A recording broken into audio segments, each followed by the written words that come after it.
ও বেলাল, কতদিন যাবত মসজিদ নববীত আজান দাও না, আজকে তুমি একটু আজান দাও। আল্লাহর পয়গম্বরের কথা স্মরণ করিয়া একটু কান্না করব। বেলাল, তুমি একটু আজকে আজান দাও, আজান দাও। কিতাবের ভিতরে যখন পড়লাম আমার অন্তরটা মনে হয় ফেটে যায়। আরে কেমন সাহাবী ছিল, কেমন সাহাবী ছিল, কেমন আশিক ছিল। আমরা কি মসজিদের ইমাম হলাম, কি ইমাম হলাম, মসজিদের ইমাম হলাম, অহংকারের শেষ নাই। মসজিদ ইমাম হলাম, তাকাব্বুরি শেষ নাই। মসজিদের ইমাম হলাম, অহংকারের শেষ নাই। কথা বলেন ঠিক কি না?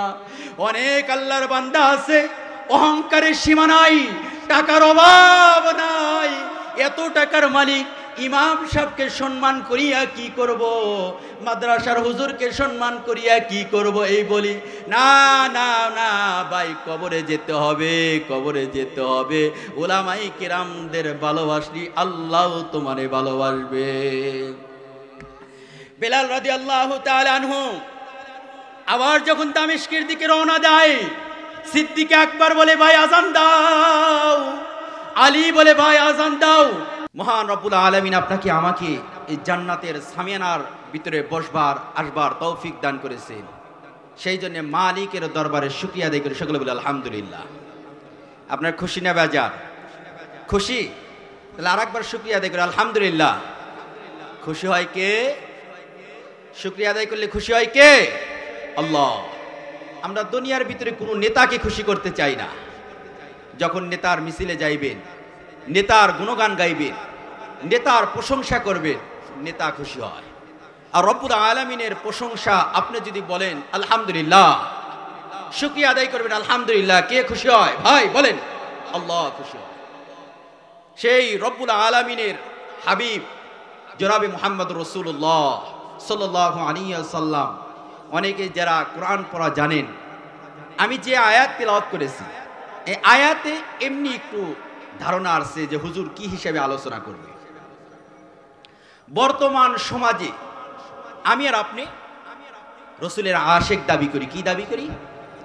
আশেক দাবি করি। আমি বলি রসুলের আশেক, কিন্তু আমি আর আপনি মুখে দাড়ি নাই, আমি আর আপনি মাথায় টুপি পরি না, আমি আর আপনি সালাত আদায় করি না, আমি আর আপনি বিভিন্ন গুনার সাথে জড়িত, কিন্তু আমি আর আপনি রসুলের আশেক দাবি করি। ঠিক কিনা? রসুলের আশেক দাবি করি। বর্তমান সমাজে বহু আছে নামদারি সুন্নি দাবি করে, বাটপার, মুখে দাড়ি নাই, জোশমে জুলুস আসলে আমরা নবীর আশেক। ঠিক কিনা? আমরা নবীর আশেক, মুখে দাড়ি নাই, টুপি নাই, কিন্তু নবীর আশেক দাবি করে। তারা আসলে রসুলের আশেক না, তারা নামদারি বাটপার। কথা বলেন ঠিক কিনা? দুনিয়ার ভিতরে মেসিকে মোহাব্বত করো, দুনিয়ার ভিতরে ব্রাজিল যারা করে কি কি কি খেলা, যারা আমি তো খেলা দেখিও না, নাম বলি, অনেকেই দেখে গেঞ্জি পরিয়া ঘুরতেছে, ওই কাটিং চুল কাটায়, আমি অনেক অনেক অমুক খেলোয়াড়কে পছন্দ করি, বুঝায় আমি ওনার আশেক, আমি ওনার ভক্ত। কিন্তু আমরা আখিরে জামানার পয়গম্বর মুহাম্মদুর রাসূলুল্লাহ সাল্লাল্লাহু আলাইহি ওয়াসাল্লাম, সাল্লাল্লাহু আলাইহি ওয়াসাল্লামের উম্মত, আমরা যার উম্মত তার আমরা আশেক। কথা বলেন ঠিক কি না? আমরা যদি রসুলের আশেক হই, আল্লাহ রসুল সাল্লাল্লাহু আলাইহি ওয়াসাল্লাম বলেন মান আহাব্বা সুন্নতি, মান আহাব্বা সুন্নতি ফাকাদ আহাব্বানি ওয়া মান আহাব্বানি কানা মাই ফিল জান্নাহ। সুবহানাল্লাহ বলেন। রসুল বলেন তোমরা আমাকে ভালোবাসতে চাও, তাহলে আমার সুন্নতকে মুহাব্বত করো। আমার সুন্নতকে মুহাব্বত করা মানে কি? আমাকে মুহাব্বত করা। আর আমাকে মুহাব্বত করা মানে সরাসরি জান্নাতে প্রবেশ করা। সুবহানাল্লাহ বলেন। আমাদের ভিতরে অনেক আছে না, নামাজ পড়ে না, টুপি মাথায় দেয় না, মুখে দাড়ি নাই, কিন্তু রসুলের আশেক দাবি করে। আসলে প্রকৃতপক্ষে হ্যাঁ এটা ঠিক আছে, বাংলাদেশ নামাজ পড়ি আর না পড়ি আমার রসুলের বিরুদ্ধে কথা হবে, মুসলমান কখনো বসে থাকতে পারে? বাংলাদেশ এদিকে এক নাম্বার, আমার রসুলের বিরুদ্ধে কথা বলবা, আমার রসুলের বিরুদ্ধে কথা বলবা, কোরআনের বিরুদ্ধে কথা বলবা, মুসলিম নারীর পর্দা হিজাব দরিয়া টান দিবা, মুসলমান কখনো বসে থাকতে পারে না। কথা বলেন ঠিক কিনা? মুসলমান এটা প্রমাণ করে দেয়। মুসলমান সারা সপ্তাহ যদি নাও পড়ে নামাজ, ঠিক কিনা, কিন্তু জুমার দিন ঠিকই পাঞ্জাবি গাইদা মসজিদে যায়, ঠিকই মসজিদে যায়। ওই টাইমে যদি ইসলামের জন্য জীবন দেওয়ার কথা বলা হয় তাও প্রস্তুত। কথা বলেন ঠিক কিনা? এই জন্য ভাই আমরা কার আশিক? রসুলের আশিক। সাহাবাই কেরামরা ছিল রসুলের আশিক। কার আশিক ছিল? জেলে বলেন কার আশিক ছিল? আর আল্লাহ তাআলাকে যদি পাইতে চাই রসুলকে অনুসরণ করতে হবে, রসুলকে অনুকরণ করিয়া আল্লাহকে পাইতে হবে। কথা বলেন। সাহাবাই কেরামরা অনেক, কয়টার নাম বলবো? বিলাল, ওসমান, আলী, সিদ্দিক আকবর, হানজালা রাদিয়াল্লাহু তাআলা আনহু। ছোট্ট বাচ্চা দেখে মনে পড়ে গেল, ছোট্ট যারা হজ করতে যায়, হজ করার পরে কবর জিয়ারতের জন্য ব্যাকুল হয়ে যায়, এই ছোট্ট সাহাবী, ছোট্ট আশিক। আমি হজ করি নাই, কিন্তু যখনই কিতাব পড়ি অন্তরের ভিতরে এমন মায়া লাগে। ছোট্ট আশিকের কথা, তার নাম তলহা রাদিয়াল্লাহু তাআলা আনহু। সুবহানাল্লাহ। তলহা ছোট্ট বাচ্চা, ছোট্ট বাচ্চা কিন্তু রসুলের আশিক। কেমন আশিক?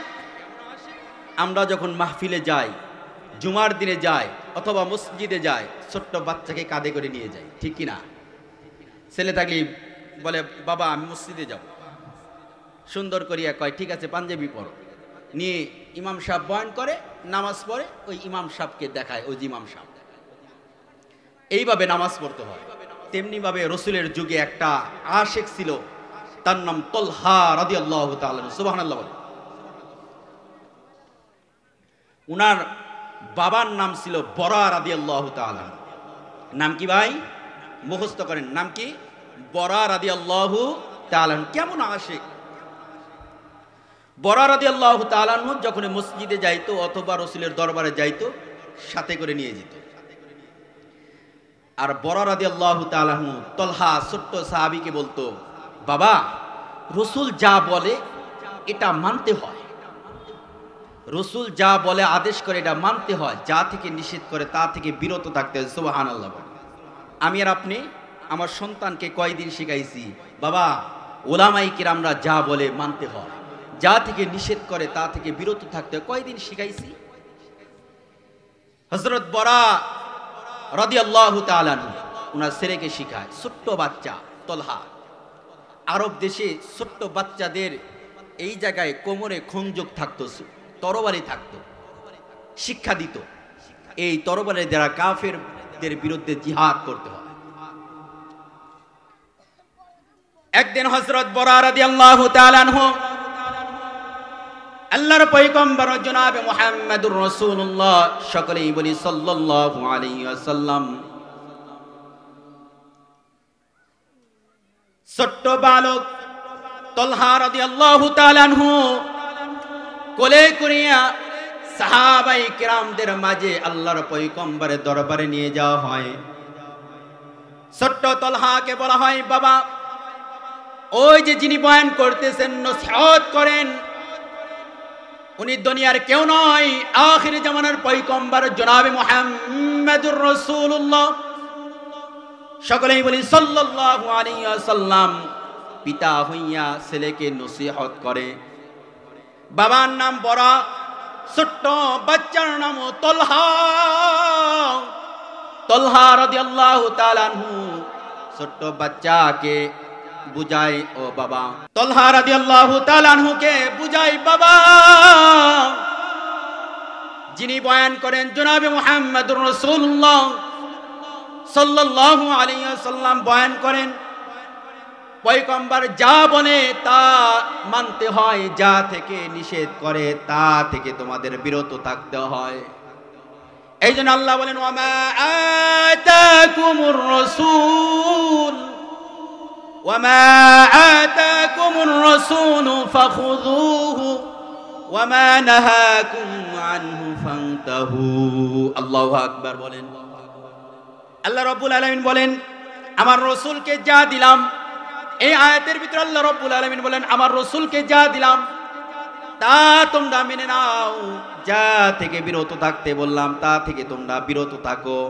আমি তো মনে করি এই আয়াতের উপর যদি কোনো বান্দা যদি আমল করে, মুমিন বান্দারা আমল করে, তাদের জন্য জান্নাতে যাওয়া সহজ। সুবহানাল্লাহ বলে। কেননা আল্লাহর পয়গম্বর যা করেছে আমি মানব।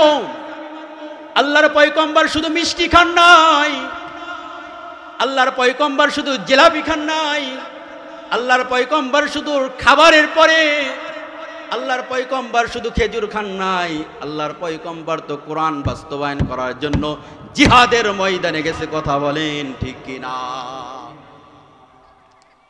এই জন্য মুসলমান, কয়দিন আমার সন্তানকে শিখাইলাম, হুজুর যা বলে তোমরা মানো। বরা রাদিয়াল্লাহু তাআলা আনহু বলে, বাবা ও তলহা, এই পয়গম্বর দুনিয়ার বাদশা, আখিরাতের বাদশা, মুহাম্মদ রাসূলুল্লাহ সাল্লাল্লাহু আলাইহি ওয়াসাল্লাম যা বলে আজকের থেকে তুমি মানবা, যা থেকে বিরত থাকতে বলে তা থেকে তুমি বিরত থাকবা। তলহা রাদিয়াল্লাহু তাআলা আনহু বাবার কথা টুক ভিতরে ঢুকায়া দিয়েছে, বাবা বলেছে মানতেই হবে। সুবহানাল্লাহ। আজকে যদি আমার ছোট্ট বাচ্চাকে যদি কোরআন পড়া শিখাই, আজকে আমার ছোট্ট বাচ্চাকে যদি হাদিস পড়া শিখাই, আমার ছোট্ট বাচ্চাকে যদি ইমামকে মুহাব্বত করা শিখাই, আমার ছোট্ট বাচ্চাকে যদি উলামায়ে কিরামদেরকে যদি ভালোবাসা শিখাই, আর যদি আমার ছোট্ট বাচ্চাকে যদি বলি মুয়াজ্জিনের বিরোধিতা করো, আমার ছোট্ট বাচ্চা যদি শিখাই ইমাম সাহেবদের বিরোধিতা করো, দেখবা বড় হইবা, বড় হওয়ার সঙ্গে সঙ্গে তোমার ছেলে নাস্তিক হয়ে যাবে। কথা বলেন ঠিক কি না? বরা রাদিয়াল্লাহু তাআলা আনহু তলহা ছোট্ট বাচ্চাকে নসিহত করেছে।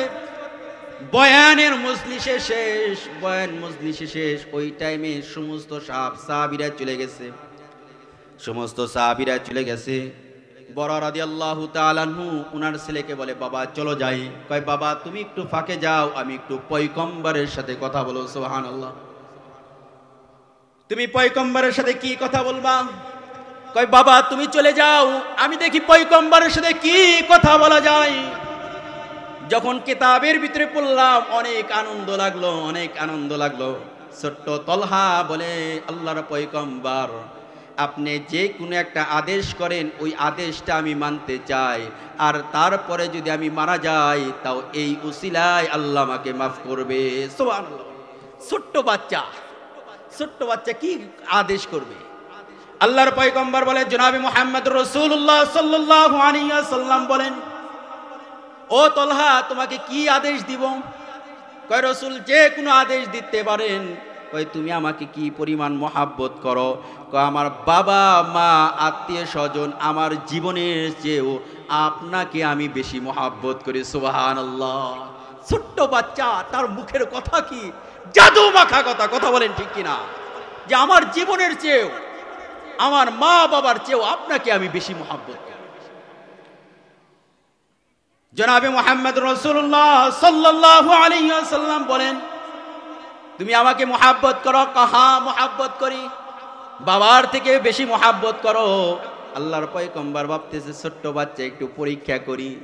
কি পরীক্ষা করা যায়? কয়, ওই যে তোমার বাবা বড়া। কাহা? আমার বাবা বড়া। আমাকেই যদি ভালোবাসো তাহলে আমার আদেশ তোমার বাবাকে তুমি হত্যা করো। সুবহানাল্লাহ বলেন। তোমার বাবাকে হত্যা করো, পরীক্ষা।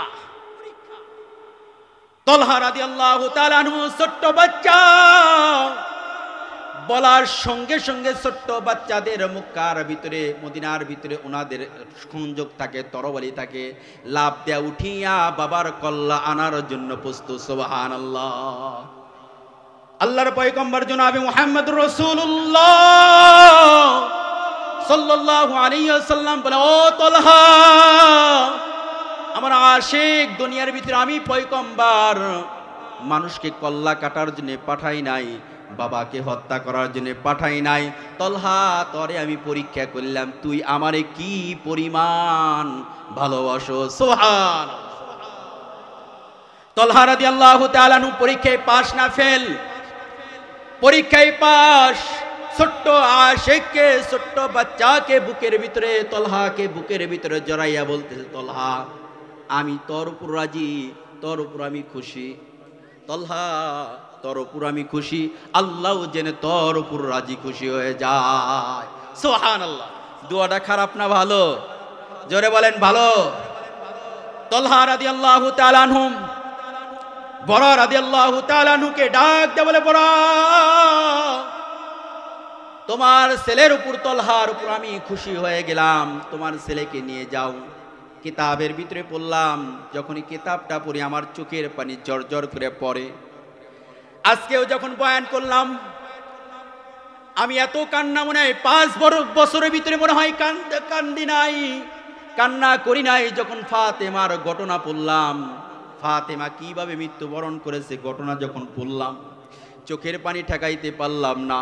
আবার যখন এই মোতালা করলাম, তলহার ঘটনা বললাম, তলহার ঘটনা পড়লাম, আমার চোখের পানি আমি থামাইতে পারি নাই। বরা রাদিয়াল্লাহু তাআলা আনহুকে বলে, বরা তলহার উপর আমি রাজি, তলহার উপর আমি খুশি, নাও তোমার ছেলেকে নিয়ে যাও, তোমার ছেলেকে আরো দ্বীনি শিক্ষা দাও। সুবহানাল্লাহ। কিতাবের ভিতরে পড়লাম, যখনই বাড়িতে যাওয়ার পরে রাত্রে বেলা ঘুমাইছে, ঘুম থেকে ওঠার পরে বরার ছেলে তলহা ছোট্ট আশিক অসুস্থ হয়ে যায়। অসুস্থ হয়ে যাওয়ার পরে মজলিসে আসে, কিন্তু বরা আসে, কিন্তু ওনার ছেলে আসে না। একদিন মজলিসের ভিতরে ডাক দে, বরা সাহাবী বরা রাদিয়াল্লাহু তাআলা, তোমার ছেলে কো, আমার আশিক কো? মজলিসের ভিতরে ডাক দিতে, আমার আশিক কো, তলহা কো? ইয়া রাসূলুল্লাহ, ইয়া হাবিবাল্লাহ, আপনার আশিক তো অসুস্থ। কি? অনেক তাপমাত্রা, বেশি ভালো না। বরা রাদিয়াল্লাহু তাআলা আনহুকে বলা হয়, চলো যাই, আমি পয়গম্বর জনাবে মুহাম্মদুর রাসূলুল্লাহ সাল্লাল্লাহু আলাইহি ওয়াসাল্লাম তোমার বাড়িতে যাব। বাড়িতে যাওয়ার পরে বরার মাথার উপর হাত রাখিয়া চলে আসে। আবার কিছুদিন পরে আবার খোঁজ খবর নাই। আমার তলহা, আমার আশিকের খবর কি? ইয়া রাসূলুল্লাহ, ইয়া হাবিবাল্লাহ, আশিকের অবস্থা বেশি ভালো না, তলহার অবস্থা বেশি ভালো না। কেন? দিনে দিনে খারাপের দিকে যাচ্ছে। জনাবে মুহাম্মদ রাসূলুল্লাহ সাল্লাল্লাহু আলাইহি ওয়াসাল্লাম তলহা রাদিয়াল্লাহু তাআলা আনহুকে আবার দেখতে যায়। যাওয়ার পরে যখন চোখের দিকে তাকায়, চোখটা লাল বর্ণ হয়ে গেছে, তলহার অবস্থা ভালো না। আল্লাহর পয়গম্বর বুঝতে পারে আমার আশিক আর দুনিয়ার ভিতরে বাঁচবে না। কেননা আমার ছোট্ট আশিক, এই ছোট্ট আশিকের অবস্থা তেমন ভালো না। এদিকে যখন তলহা রাদিয়াল্লাহু তাআলা আনহুকে আদর করে, মায়া করিয়া আমার পয়গম্বর যখন বরা রাদিয়াল্লাহু তাআলা আনহুকে ডাক দেয়, এ বরা, মনে হয় তোমার ছেলের অবস্থা ভালো না, মনে হয় তোমার ছেলে দুনিয়ার মায়া ত্যাগ করিয়া মনে হয় চলিয়া যাবে, পরকালে চলিয়া যাবে। ও বরা, তোমাকে একটা নসিহত করে যায়। আমি পয়গম্বর যদি তলহা যদি মৃত্যুবরণ করে, আমি তলহার জানাজা পড়াবো, আমি তলহার কবরে নামবো, আমি তলহাকে মাটি চাপা দিব, আমি তলহার জন্য দোয়া করব, আমি তলহার জানাজায় শরীক হব। যখনই মারা যায়, রাত্রে হোক দিনে হোক, আমাকে বলবা, আমি পয়গম্বর জানাজা পড়াইব। সুবহানাল্লাহ। কিতাবের ভিতরে যখন পড়লাম, আমার চোখের পানি রাখতে পারলাম না। বাবার হাতে যখন এই কথা শুনে, দুনিয়ার ভিতরে সন্তানকে বাবা কতই না মায়া করে, কতই না ভালোবাসে, কথা বলেন ঠিক কিনা? বাবা যদি, ছেলে যদি অসুস্থ হয়, বাবা যায় মাথায় হাত দেয়, মা যায় মাথায় হাত দেয়। আয় আল্লাহ, তুমি আমার ছেলেকে তুমি সুস্থ করিয়া দাও। আল্লাহ, দরকার পড়লে আমার হায়াতটা কমাইয়া দাও, তারপরেও তুমি আমার ছেলের হায়াত বৃদ্ধি করিয়া দাও। মা বাবা দোয়া করে। বরা রাদিয়াল্লাহু তাআলা আনহুকে যখনই বলা হয়েছে, বরা রাদিয়াল্লাহু তাআলা আনহু তলহার কথা যখনই বলেছে, তোমার ছেলে মনে হয় বেশি দিন বাঁচবে না, পর্দার আড়াল থেকে উনার মা শুনে, তলহার মা শুনে, তলহার মা শোনার পরে যখন আল্লাহর পয়গম্বর চলিয়া যায়, আল্লাহর পয়গম্বরকে বলা হয়, ও তলহার বাবা বরা, ও তলহার বাবা, আমার ছেলের জন্য পয়গম্বর কি বলল? কয় আমার ছেলের জন্য বলল, যদি আল্লাহর পয়গম্বর বলে তলহা যদি মারা যায় তলহার জানাজা করবে আল্লাহর পয়গম্বর, তলহা যদি মারা যায় তলহার জানাজা পড়াইবে, কবরে নামবে, মাটি খনন করিয়া মাটি চাপা দিবে, এই বলিয়া গেল। এই কথা শোনার পরে যখন ওনার মা, তলহার মা হাউমাউ করিয়া কান্না করে, আল্লাহ তুমি আমারে সন্তান দিলাও, তুমি আমারে সন্তান দিলে আবার দুনিয়ার ভিতর থেকে নিয়ে যাইবা, দুনিয়ার ভিতরে সন্তান যদি মারা যায়, বাবা যদি লাশ যদি বহন করে, দুনিয়ার ভিতরে সবচেয়ে বড় বোঝা, বাড়ি বোঝা সন্তানের লাশ। কথা বলেন ঠিক কিনা? আরে তলহা দুনিয়ার ভিতরে মনে হয় বাঁচবে না, বাঁচবে না। এদিকে মা এবং বাবা যখন কথা বলে, তলহা ছোট্ট আসে ঘরের ভিতর দিকে শুনতে পায় কি জানি কথা বলে। মা এবং বাবাকে ডাক দেওয়া হলো, বাবা, ও বাবা, তোমরা সত্য কথা বলবা, আমার পয়গম্বর আমার নামে কি বলেছে? সুবহানাল্লাহ। আমার পয়গম্বর আমার নামে কি কথা বলো? ও বাবা, তুমি সত্য কথা বলো।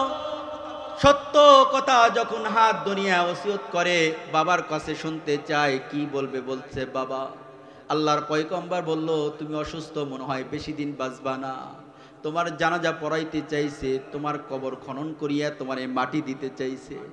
তলহা রাদিয়াল্লাহু তাআলা আনহু আল্লাহর পয়গম্বর জনাব মুহাম্মদুর রাসূলুল্লাহ সাল্লাল্লাহু আলাইহি ওয়াসাল্লামের কথা স্মরণ করিয়া বলে, বাবা, আমি যেহেতু মারাই যাব, তোমাকে আমি আরেকটা ওসিয়ত করে যাই। সুবহানাল্লাহ। ছোট্ট বাচ্চা কি ওসিয়ত করবে? ও বাবা, রাত্রে বেলায় যদি আমি মারা যাই, আমার পয়গম্বরকে আপনি বলবেন না, কেননা আমার পয়গম্বর রাত্রে বেলা যদি মারা যায়, আমার পয়গম্বর আমাকে জানাজা করার জন্য আসবে, কাফন দাফন করবে, মাটি দিবে। ওই যে ইহুদির বাচ্চারা আছে, ওই ইহুদির বাচ্চারা রাত্রেবেলা যখন আমার পয়গম্বর আসবে, আমার পয়গম্বরকে যদি হত্যা করে, আঘাত করে, কিয়ামতের হাসরে ময়দানে আমি তলহা কি জবাব দিব? আমি তলহা কি জবাব দিব? ও বাবা, আমি যদি মারা যাই, তুমি আমার ওসিয়তটা মানবা কিনা? তুমি সত্য করে বলো। হ্যাঁ বাবা, মানবো। আমি যদি মারা যাই, তুমি একাই জানাজা পড়াইয়া আমাকে কাফন দাফন করবা, আল্লাহর পয়গম্বরকে বলবা না। সত্য কথা যখনই বলেছে, আল্লাহর কি নীলা খেলা। রাত্রেই বরার ছেলে তলহা মারা গেছে, রাত্রেই তলহা মারা গেছে, তলহা রাদিয়াল্লাহু তাআলা আনহু। এদিকে রাত্রিবেলায় বরা রাদিয়াল্লাহু তাআলা আনহু নিজের ছেলেকে গোসল করাইছে, কবর খনন করিয়া সুন্দর করিয়া জানাজা করিয়া যখন রাত্রে বেলায় মাটি দিয়ে থুয়ে আসছে, তারপরে সকাল বেলা খবর চলিয়া গেছে বরার ছেলে তলহা মারা গেছে। আল্লাহর পয়গম্বর জনাবে মুহাম্মদুর রাসূলুল্লাহ, সকলেই বলি সাল্লাল্লাহু আলাইহি ওয়াসাল্লাম, উনার কানে গেছে আপনার আশিক, ছোট্ট আশিক আজকে মৃত্যুবরণ করেছে, কিন্তু বড় আপনাকে জানাই নাই। কিতাবের ভিতরে পড়লাম, ফজর নামাজ পড়ি আল্লাহর পয়গম্বর তলহার কবরের দিকে রওনা দিয়েছে। যা বলে, ও বড়, আমি পয়গম্বর তোমাকে বললাম, যদি তলহা যদি মারা যায় তুমি আমারে বলবা, কেন বললা না? কেন তুমি আমারে বললা না? আমি ওনার জানাজা পড়াইতাম, ওনার খবরে নামতাম। বরা রাদিয়াল্লাহু তাআলা আনহু বলে, ও আল্লাহর পয়গম্বর, আপনি আমাকে যখনই বলেছেন, আমার ছেলে তলহা শোনার পরে আমাকে এই বিস্তারিত বলেছে, আমি যদি রাত্রে বেলা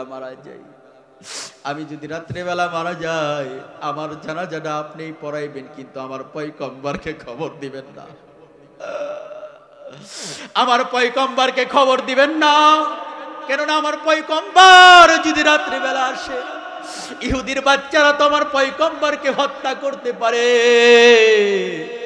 এই বলিয়া আমার ছেলে আমাকে ওসিয়ত করেছে, আল্লাহর পয়গম্বর আপনি আমারে মাফ করবেন। কিতাবের ভিতরে পড়লাম এখন পর্যন্ত যারা হজ করতে যায়, হজ করতে যাইয়া তলহার কবর খোঁজে। সুবহানাল্লাহ। যারা হাজী সাহেবরা যাওয়ার পরে তলহার কবর খোঁজার জন্য ব্যস্ত, কেননা এত ছোট ছেলে রাসূলের বলেন কি আশিক। কেননা আমার ছেলেকে আমার নসিহত করতে হবে, আমার ছেলেকে আমার দিন শিখাইতে হবে, আমার ছেলেকে তালিমুল কোরআন মাদ্রাসা ভর্তি করতে হবে, আমার ছেলেকে মাদ্রাসায় ভর্তি করতে হবে, আমার ছেলেকে ওসিয়ত করতে হবে, আমার ছেলেকে নসিহত করতে হবে। উলামায়ে কিরামদেরকে মুহাব্বত করো। আমার ছেলেকে নসিহত করতে হবে, উলামায়ে কিরামদেরকে মুহাব্বত করো। উলামায়ে কিরামদের চেহারার দিকে তাকালে আল্লাহ তাআলা সগীরা গুনাহ মাফ করে দেয়। সুবহানাল্লাহ বলেন, সুবহানাল্লাহ বলেন। উলামায়ে কিরামদের চেহারার দিকে তাকাইলে আল্লাহ তাআলা সব দান করে। সুবহানাল্লাহ। অসংখ্য সাহাবায়ে কিরামরা আছে, তারা রাসূলের জেনে বলেন আমি আর আপনি কেমন আসে মুখে দাড়ি নাই, আমি আর আপনি কেমন আসে পাঞ্জাবি জীবনেও পরি না, আলমারির ভিতরে শার্টের অভাব নাই, জুমার দিনে একটা পাঞ্জাবি মেলে না জুমার নামাজ পড়ার জন্য। কথা বলেন, রাগ করতেছেন? এটা আমাদের ওয়াজ নসিহতের মাধ্যমে কিছু শিক্ষা। মুসলমান সারা সপ্তাহ তো নামাজ পড়োই না, কম পক্ষে জুমার দিনেও তো একটা পাঞ্জাবি গাইদা মসজিদে যাওয়া দরকার। কথা বলেন ঠিক কিনা?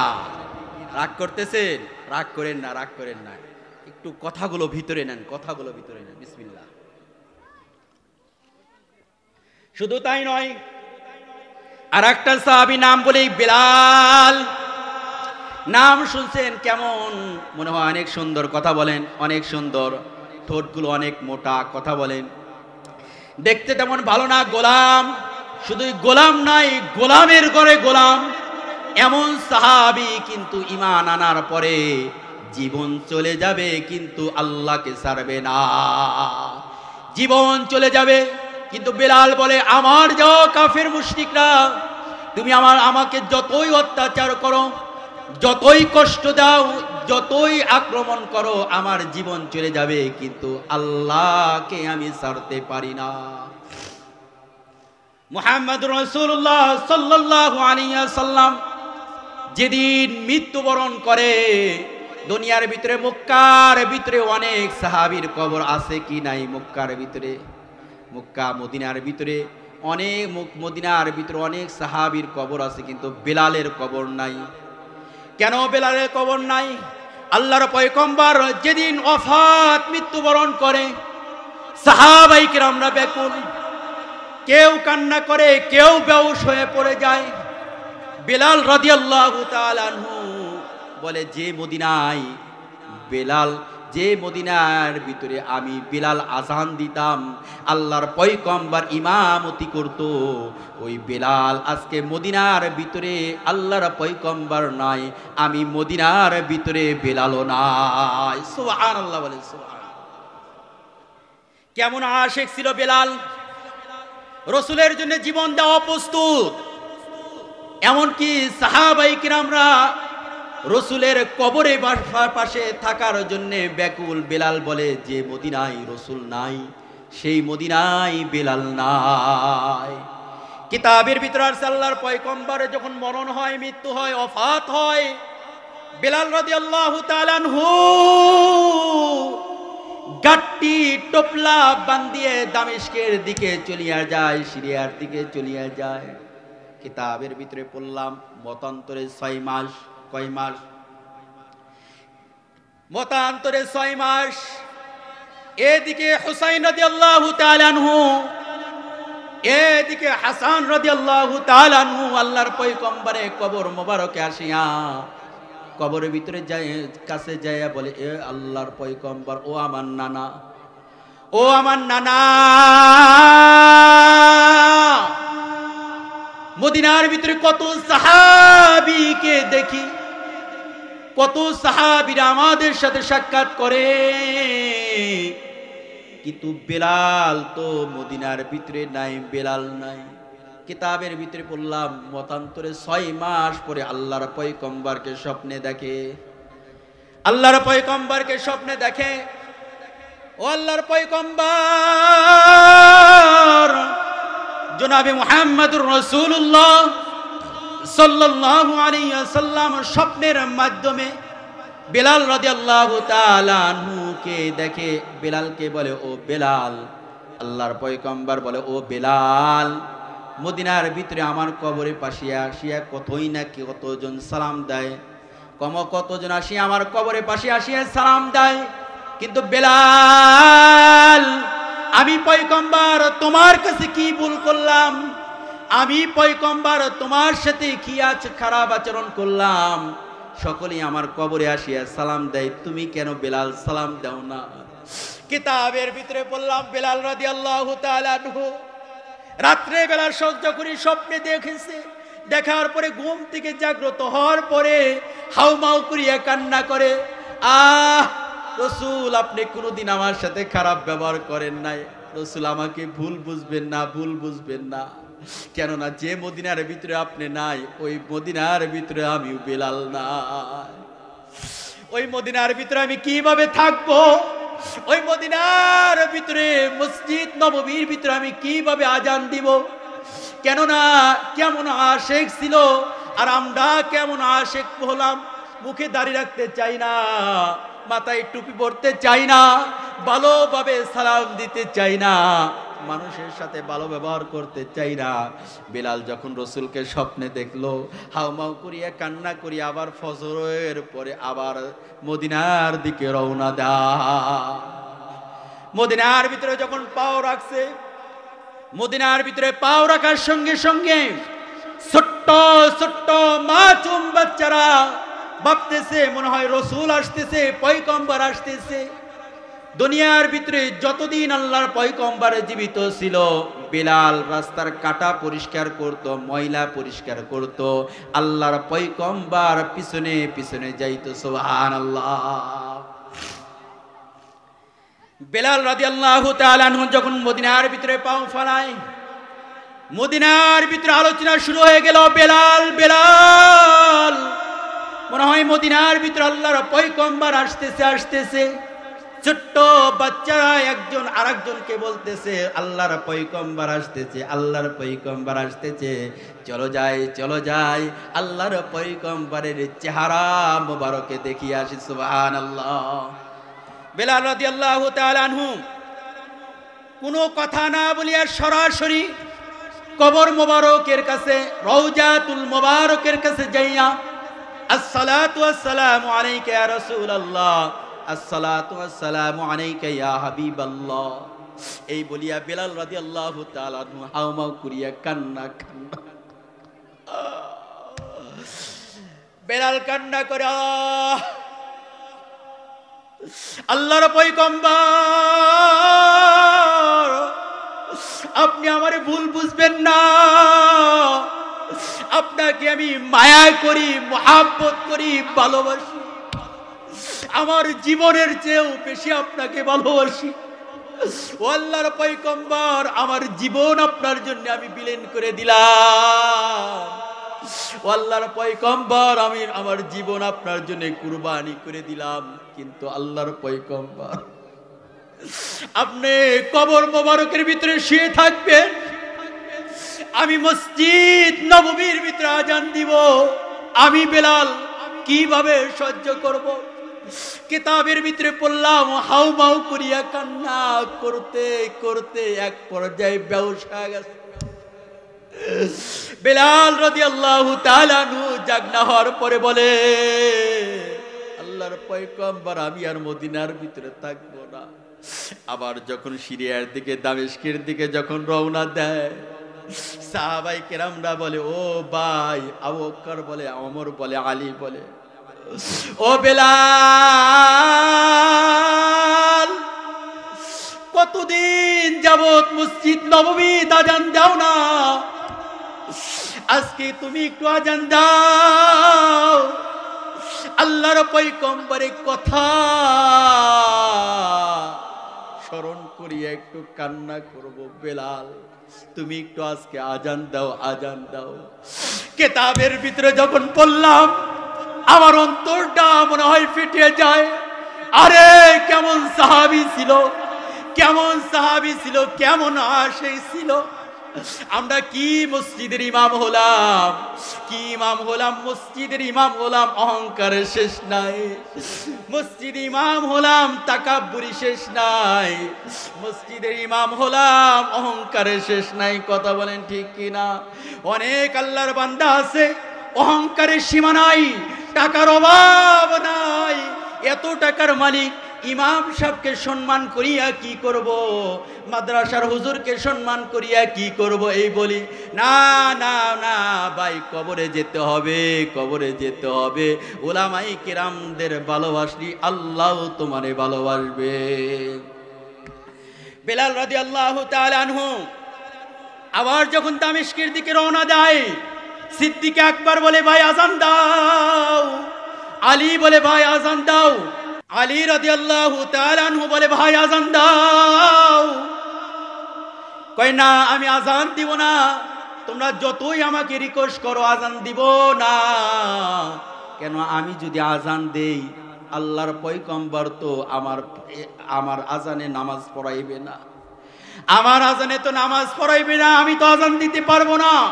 সাহাবায়ে কিরামরা বলে ও ভাই যাও যাও, হাসান জীবিত আছে, হুসাইন জীবিত আছে, যাও যাও। দুই সাহাবী যদি আসিয়া বেলালকে বলে অবশ্যই বেলাল শুনবে। কথা বলেন ঠিক কি না? তাই করা হলো। হুসাইন রাদিয়াল্লাহু তাআলা আনহু এবং হাসান রাদিয়াল্লাহু তাআলা আনহু দুই সাহাবীকে নিয়ে আসা হলো। দুই সাহাবী আসিয়া বলতেছে ও রাসূলের গোলাম, ও রাসূলের গোলাম, সুবহানাল্লাহ বলেন। ও রাসূলের গোলাম, তোমার হাত ধরিয়া বলতেছে তুমি একটু মিনারায় ওঠো, মিনারায় উঠিয়া তুমি আজকে আজান দাও। আমার নানার কথা স্মরণ করিয়া আমরা দুই ভাই একটু কান্না করব। সুবহানাল্লাহ বলে। দুই ভাই কান্না করব। কিতাবের ভিতরে পড়লাম এক ভাই ডান হাত ধরেছে আর এক ভাই বাম হাত ধরেছে। বেলাল পরে এই টাইমে যদি আমি যদি আজান না দেই, কিয়ামতের হাসরের ময়দানে যদি আমার পয়গম্বর যদি বলে আমার নাতিরা রিকোয়েস্ট করেছে, আমার নাতিরা রিকোয়েস্ট করেছে তুমি আজান দাও নাই, তাহলে আমি বেলাল কি জবাব দিব, কি জবাব দিব? বেলাল রাদিয়াল্লাহু তাআলা আনহু আল্লাহর পয়গম্বরের কথা যখনই বলেছেন ডাইরেক্ট মিনারার ভিতরে চলিয়া গেছে। মিনারার ভিতরে চলিয়া যাওয়ার পরে আমরা তো মাইক দ্বারা আওয়াজ করি। বেলাল রাদিয়াল্লাহু তাআলা আনহু যখন আজান দিত 40 মাইল পর্যন্ত আজানের সাউন্ড চলে যেত। সুবহানাল্লাহ বলেন। কয় মাইল পর্যন্ত? এদিকে 40 মাইল, ওদিকে 40 মাইল, চারোদিকে 40 মাইলের আজান দিত। বেলাল রাদিয়াল্লাহু তাআলা আনহু আল্লাহু আকবার, আল্লাহু আকবার যখনই বলেছে এলাকার ভিতরে বাচ্চারা এবং আওয়াজ শুরু হয়ে গেছে। বেলাল আসছে, চলো যাই, চলো যাই। মনে হয় আল্লাহর পয়গম্বর ইমামতি করবে। সুবহানাল্লাহ। কিন্তু বেলাল রাদিয়াল্লাহু তাআলা আনহু আজানের ধরন ছিল অন্যরকম। কেন? কেমন ধরন ছিল? যখনই আশহাদু আন্না মুহাম্মাদার রাসূলুল্লাহ, আশহাদু আন্না মুহাম্মাদার রাসূলুল্লাহ বলতো, আল্লাহর পয়গম্বর দাঁড়ানো থাকতো আর আঙ্গুল দিয়ে বেলাল বলতো আশহাদু আন্না মুহাম্মাদার রাসূলুল্লাহ। আল্লাহু আকবার বলে। আগের মতন যখন আশহাদু আন্না মুহাম্মাদার রাসূলুল্লাহ, বেলাল রাদিয়াল্লাহু তাআলা আনহু ভাবতেছে আল্লাহর পয়গম্বর জীবিত আছে, আল্লাহর পয়গম্বরের চেহারা মোবারকের দিকে যখনই বিলাল আঙ্গুল দিয়ে বুঝাইতে চাচ্ছে আশহাদু আন্না মুহাম্মাদার রাসূলুল্লাহ, আঙ্গুল দেওয়ার সঙ্গে সঙ্গে দেখে আল্লাহর পয়গম্বর নাই, আল্লাহর পয়গম্বর নাই। ওই টাইমে আশহাদু আন্না মুহাম্মাদার রাসূলুল্লাহ বলতে যাইয়া অজ্ঞান হয়ে মিনারার ভিতরে পড়ে যায়। আল্লাহু আকবার বলে সাহাবায়ে কেরামরা তাড়াতাড়ি পানির ব্যবস্থা করো। বিলাল অজ্ঞান হয়ে পড়ে আছে। বিলাল রাদিয়াল্লাহু তাআলা আনহুকে মাথায় পানি ঢালা হলো, মুখে পানি দেওয়া হলো। বিলাল রাদিয়াল্লাহু তাআলা আনহু বলে ইয়া রাসূলুল্লাহ, ইয়া হাবিবাল্লাহ। তাকানের পরে দেখেন আশহাদু আন্না মুহাম্মাদার রাসূলুল্লাহ। কয় আমার রাসূল কো, রাসূল কো? আমি আশহাদু আন্না মুহাম্মাদার রাসূলুল্লাহ বললাম, আমার পয়গম্বর কো? এই বলিয়া হাউমাউ করিয়া কান্না করিয়া আবার টোপলাটা লইয়া দামেস্কের দিকে চলিয়া যায়। বেলাল রাদিয়াল্লাহু তাআলা আনহু আর দ্বিতীয়বার মদিনায় আসে নাই। আল্লাহু আকবার বলে। তারা বলি সত্যিকারে আশিক। আমরা কি জিলাপি খাওয়ার আশিক, আমরা কি মিষ্টি খাওয়ার আশিক। আমরা পালন করি খালি এই খাওয়ার পরে মিষ্টি খাওয়া শুননা, এই মিলাদ পড়া শুননা। আমরা কি করে মিলাদ তো দিবেনি, মিলাদ তো দিবেনি, মিলাদ দাও। কি করো? মিলাদ দাও। কারণ আমরা হাদিয়া পাই। হাদিয়ার লোভ ঢুকে গেছে, হাদিয়ার হুজুর হয়ে গেছে। ইসলাম কায়েম করার হুজুর হয় নাই। কথা বলেন ঠিক কিনা? আমরা হাদিয়ার হুজুর হচ্ছি। কেননা মিলাদ পড়ালেই তো 500 টাকা পাবো। এখন একটু ডিমান্ড বাড়ছে। আমার ডিমান্ড বেড়ে গেছে। কেমন? আগে তো বক্তা ছিলাম না, আপনাদের দোয়ায় পুরা বাংলাদেশ ঘুরি, আপনাদের দোয়ায় পুরা বাংলাদেশ ঘুরি। এই গোড়ায় কোনো ফায়দা নাই। পাক্কা ইমানদার হতে হবে। কথা বলেন। খালি জিলাপি খাওয়ার হুজুর হলে হবে না, খাওয়ার শেষে খেজুর খাওয়ার হুজুর হলে হবে না। ইমানদার হতে হবে, ইসলাম কায়েম করতে হবে। কথা বলেন। আমাদের কাছে অনেক সময় ফোন আসে, অনেক সময় ফোন আসার পরে যখনই বলা যায় ভাই, আমাকে যখন বলে হুজুর আপনার ডিমান্ড কত, আমি বলি ভাই বক্তা হয়েছি, কন্টাক্ট করার জন্য বক্তা হই নাই, ইসলাম প্রচার করার জন্য বক্তা হয়েছি। কিছু কিছু বলে হুজুর মনে হয় আপনার একটু ডিমান্ড কম, এই জন্য ফ্রি ওয়াজ করেন। বর্তমান সমাজ বক্তার দেলও খারাপ, চোতার দেলও খারাপ। কথা বলেন ঠিক কিনা? বক্তার দেল নষ্ট হয়ে গেছে, চোতার দেল নষ্ট হয়ে গেছে। বক্তার দেল কেমন?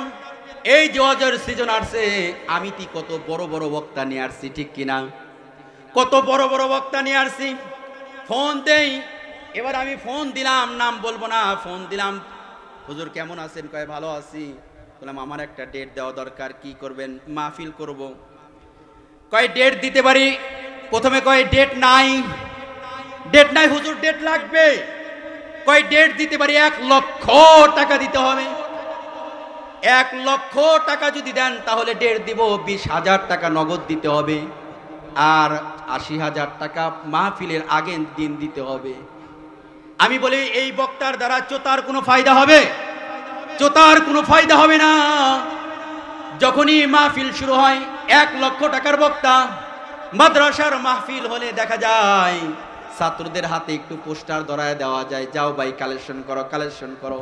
আরে ভাই ছোট্ট ছোট্ট বাচ্চারা যারা কোরআন পড়ে, হাদিস পড়ে, যারা 10 পারা 20 পারা কোরআনের হাফেজ, তারা যা মানুষের ধারে ধারে যা বলে ভাই 20টা টাকা দেন, 20টা টাকা দেন। আমার মাদ্রাসার মাহফিল, আমাদের মাদ্রাসার মাহফিল, বড় বক্তা আসতেছে, এই 20 টাকা দোকানে যাইয়া ছোট্ট বাচ্চাকে আমি ভিক্ষা শিখাইতেছি। কথা বলেন। ছোট্ট বাচ্চাকে ভিক্ষা শিখাই, এই ছোট্ট বাচ্চা যা দোকানে যা বলে ভাই 20 টাকা দেন। এই 20 টাকা নিয়ে বড় হুজুরের কাছে দেয়। বড় হুজুর কি করবে? উপায় নাই। আমাদের জনগণ তো খারাপ, জনগণের কপাল নষ্ট, দিল নষ্ট। কথা বলেন ঠিক কিনা? ভাইরাল বক্তার পিছনে ব্যাকুল, ভাইরাল বক্তা, ভাইরাল বক্তা। ওই 20 টাকা করে ছোট্ট বাচ্চা কালেকশন করিয়া ইমাম সাহেবের কাছে দেয় অথবা মুহতামিমের কাছে দেয়। ওই টাকা মাহফিলের আগের দিন 1 লক্ষ টাকা পাঠায় দেয়। তারপরে গাড়ির চাকা করে। আমি তো মনে করি এই বক্তার দ্বারা 5 পয়সার উপকারে আসবে না। কথা বলেন ঠিক কিনা? আমি তো মনে করি মসজিদের ইমাম 10,000 টাকা 20,000 টাকা যে ব্যক্তি বেতন পায়, ওই ব্যক্তিও যদি আসে ইমাম সাহেব দেখবেন আপনি মারা যাবেন, আপনার জানাজা করবে, আপনার কাফন দাফন করবে, আপনাকে নিয়ে কবরে নামাইবে। শুধু তাই নয়, আপনাকে কবরের ভিতরে রাখিয়া আবার দেখবেন ইমাম সাহেব সুন্দর করিয়া জানাজা করাইয়া আবার দেখবেন কবরের ভিতরে রাখিয়া মাঝে মাঝে আপনাদের জন্য দোয়া করবে। কথা বলেন ঠিক কি না? 1 লাখ টাকার বক্তা আজকে ওয়াজ করিয়া চলে যাবে, কিন্তু আপনার আর জিন্দেগিতে কোনো খোঁজ খবর নিবে না। কথা বলেন ঠিক কি না? আর 10,000 টাকার ইমাম সাহেব দেখবেন 10,000 টাকার ইমাম সাহেব আপনি মারা গেলে আপনার খোঁজ খবর নিবে, আপনি মারা গেলে আপনার কবরস্থানে যাবে।